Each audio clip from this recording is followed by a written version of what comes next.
예, 이번 시간엔 원기둥. 자, 원기둥 수직으로 내려왔다가 투시를 해봐야 됩니다. 이렇게.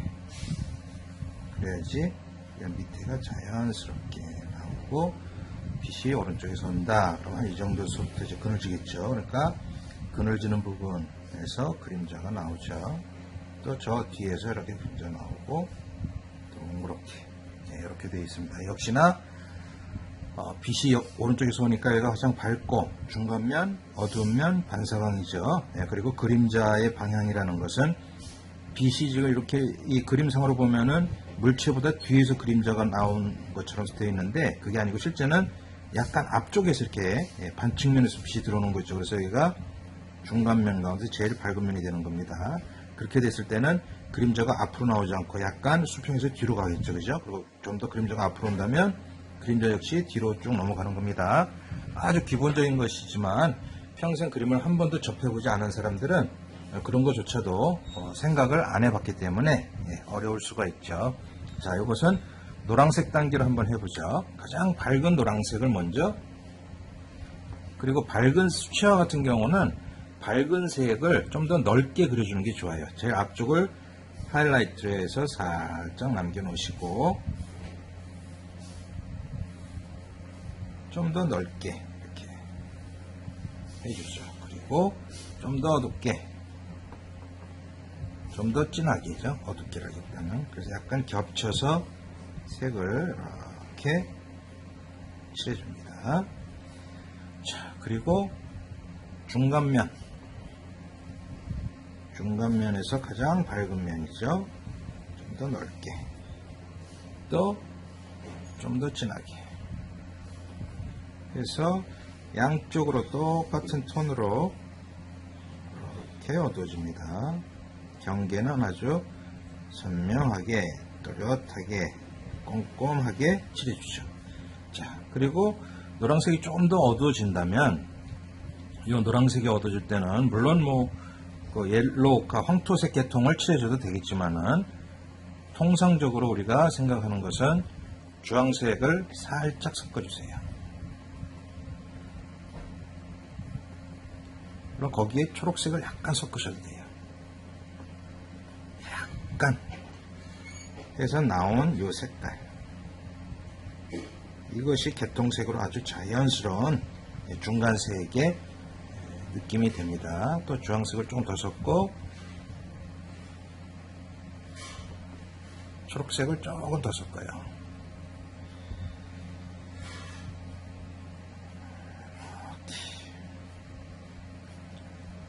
그럼 비슷한 개통색이 눈에 튀지 않으면서 자연스럽게 이루어지죠. 조금 더 주황색을 섞고 초록색도 조금 더 섞고. 저번 시간에 제가 기본적으로 세상의 모든 색깔들은 따뜻한 색깔과 차가운 색이 있다. 그래서 따뜻한 색이 어두워질 때는 초록색을 섞는다 그랬어요.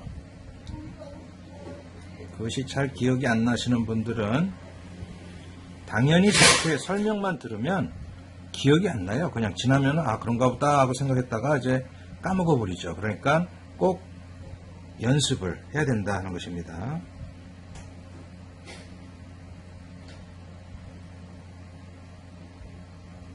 자, 이렇게 어두운 색이 됐죠. 다시 이제 물을 섞어요. 물을 섞는 것도 이제 어느 정도를 섞느냐에 따라서 물을 너무 많이 섞으면 색 차이가 확 나가지고 뒤로 넘어가는 단계가 굉장히 강조가 되죠. 그것은 질감적으로 마치 어떤 그 금속 질감, 플라스틱 질감, 그런 것이 나기 때문에 그런 질감을 내겠다 하면은 물을 섞어서 더 옅게 해주면 되죠. 그렇지만은 일반적인 우리가 나무라든가 돌이라든가 이렇게 약간 투박한 것, 빛을 많이 흡수하지 않는 것들은 이와 같이 반성을 약하게 해주면 효과적으로 넘어가는 느낌을 낼 수가 있습니다. 자, 여기에서 조금 더 이렇게 해놓고 나서 난 좀 더 밝게 해주겠다 그러면은 붓을 깨끗하게 씻어 가지고 물을 이렇게 문질러 주면서 닦아내요. 그러면 좀 더 밝은 색이 되겠죠.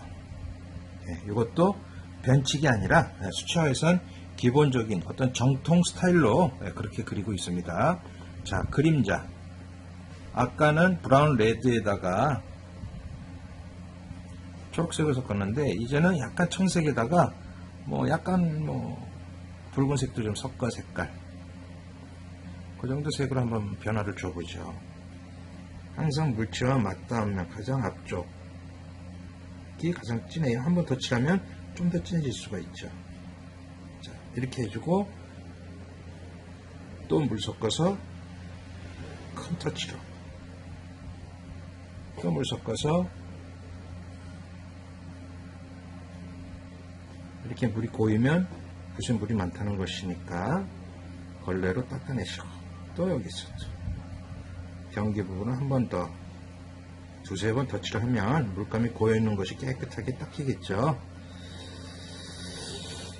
그리고 또 한 번 물을 섞어서 자, 이렇게 하고 경계 부분을 좀 더 자연스럽게 풀어주겠다. 한 번 더 닦아주시는 거죠. 또 걸레에 닦아내면서 자, 이 부분도 너무 좀 동떨어져 있는 것 같다. 그러면 한 번 더 터치를 이렇게 해주시면 좀 더 부드럽게 될 겁니다.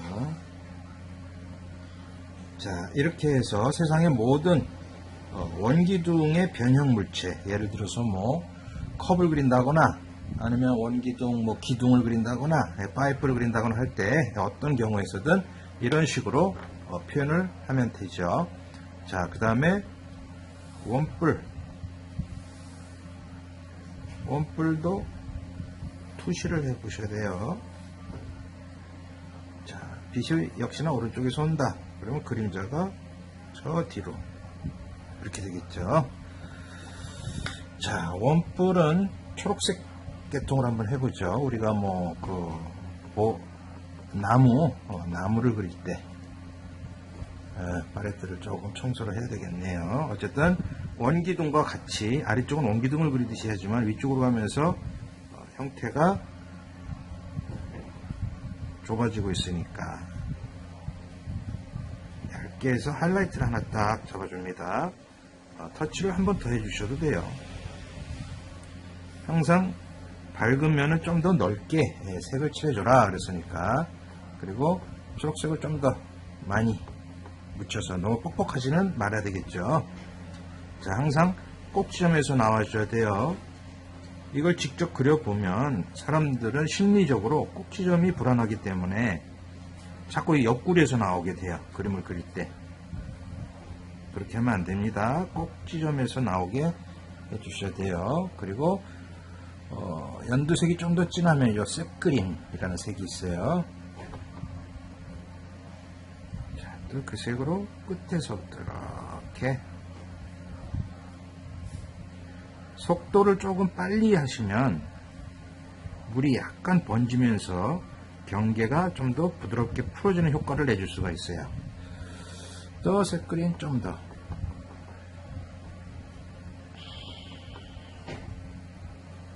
그래서 경계로.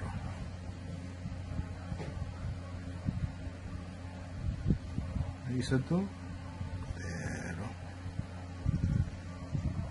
자, 중간면이 됐습니다. 이제 어두운 면. 초록색을 섞고, 초록색이 어두워지면 자주색을 섞죠.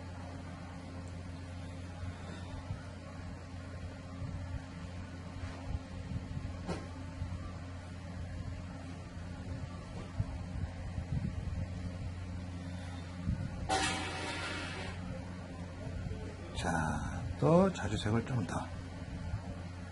아주 진한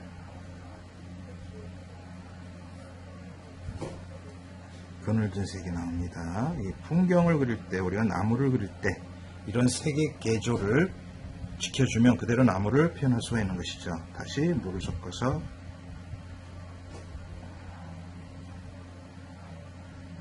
밝게 또 물을 섞어서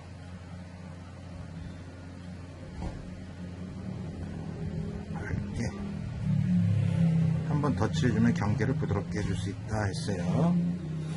또 물을 섞어서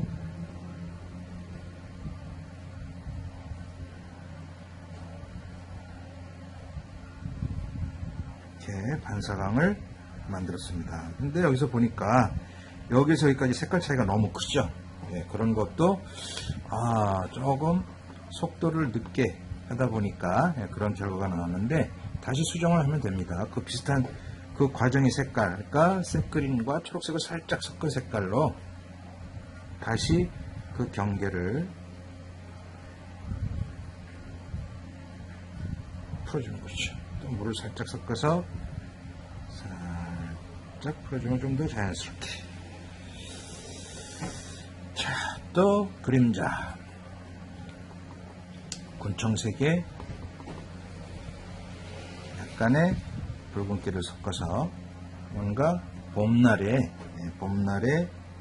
밝은 그 그림자 느낌이 나도록 그려줍니다. 자, 또 물 섞어서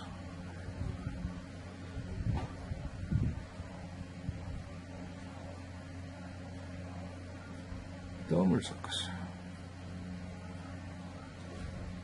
이 과정은 제가 그 미술 실기 지도서 책을 냈을 때 이걸 아주 자세하게 동영상으로도 만들고 그래서 중고등학교에도 많이 이제 납품을 했는데, 그렇게 해서 학생들이 아마 이 과정으로 기초 과정을 응용을 해 보신 분들은 꽤 될 거예요. 그런 식으로 해서 이것이 또 어디 다른 대학교 교육대학에서는 이제 어떤 교재로 썼는데, 제가 만든 책을 처음엔 안 보고 일본에서 만든 그 교재를 가지고서 이거를 공부를 했는데, 일본의 그 교재는 그 선생님, 그 교수님이 한번 와서 이제 얘기를 나눴는데, 그 교재는 그냥 쓰는 것이 아니라 사용료를 내고 지불을 하고 썼다고 그럽니다. 그런데 이제 그 후에 제가 이 내용을 가지고 그 미술은 순서다 그 책에 이거를 해놓은 걸 보고 그걸 가지고서 이제 설명을 하니까 훨씬 교육적이었다, 효과가 있었다라고 해서 그분이 이제 저랑 같이 뭔가 대학 교재를 만들자 그런 얘기를 하셨던 때가 있는데요. 아무튼 굉장히 제가 만든 어떤 과정이지만 굉장히 쉽고 이해하기 쉽게 사물을 표현할 수 있는 기본기를 다지는 데는 아주 효과적인 그런 방법이니까 여러분들도 그냥 보지 마시고 팔레트 하나, 또 물통 하나, 그리고 붓도 그렇게 큰 붓이 필요 없어요. 한 요 정도.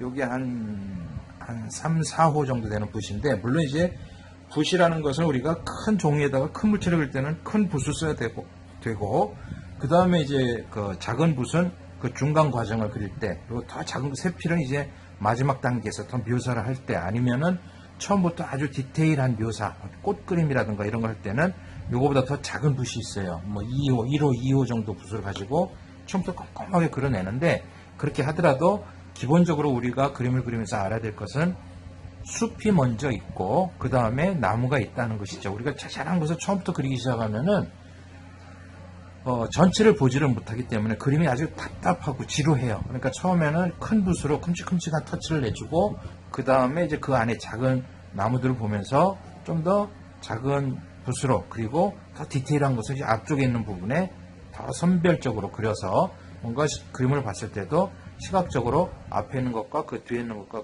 그 뒤에 있는 것이 묘사의 정도도 다르고 선명도도 다르고 해서 그렇게 조절감이 있어가지고 사진과 분명히 다른 그림다운 맛이 나야 된다는 것이죠. 요새는 누구나 이제 그림을 어설프게, 요새 이제 인터넷에서 정보가 너무 많다 보니까 정통적으로 그림을 배우지 못하고 어설픈 지식만 많아가지고 누구나 다 전문가예요.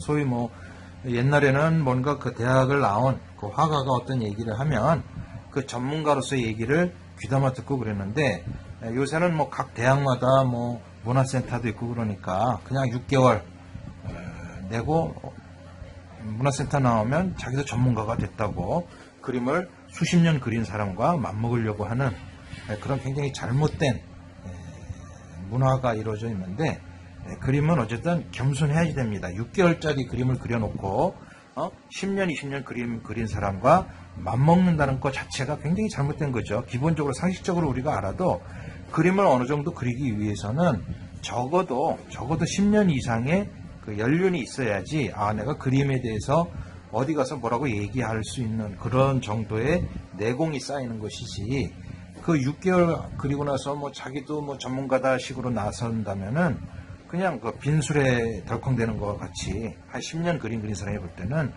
참 그 속에서 뭐라고 말이 나오겠습니까?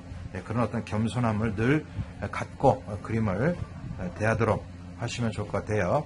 자, 다음 시간에는 구를 그려보겠습니다. 구라는 것은 완전체이기 때문에 구를 잘 그리고 이해를 한다면 우리가 이 과일이라든가 모든 과일들이 구의 형태를 갖고 있으니까 사실 초심자들은 제일 그리기를 어려워하는 것이 이제 구죠. 그리고 이제 사람 얼굴도 굉장히 어려워하는 게 역시나 구와 같은 형태이기 때문에 어떻게 어디에서 면을 나눠야 되고 색깔을 분리해야 되는지 굉장히 헷갈리는 것이 이제 구를 그리는 과정이죠. 그렇지만 저번 드로잉 시간에서 우리가 사과를 깎듯이 위도 경도를 생각을 해서 각화시켜라, 단순화시켜라, 거기에 대한 이해도만 있으면 그렇게 보이더라도 그렇게 안 그린다라는 것이죠. 결국 그림이라는 것은 분명히 보이는 것은 그렇게 보이지만 결코 그 보이는 그대로 따라가는 것이 아니다라는 그런 어떤 지적인 분별력을 가져야 된다는 것입니다.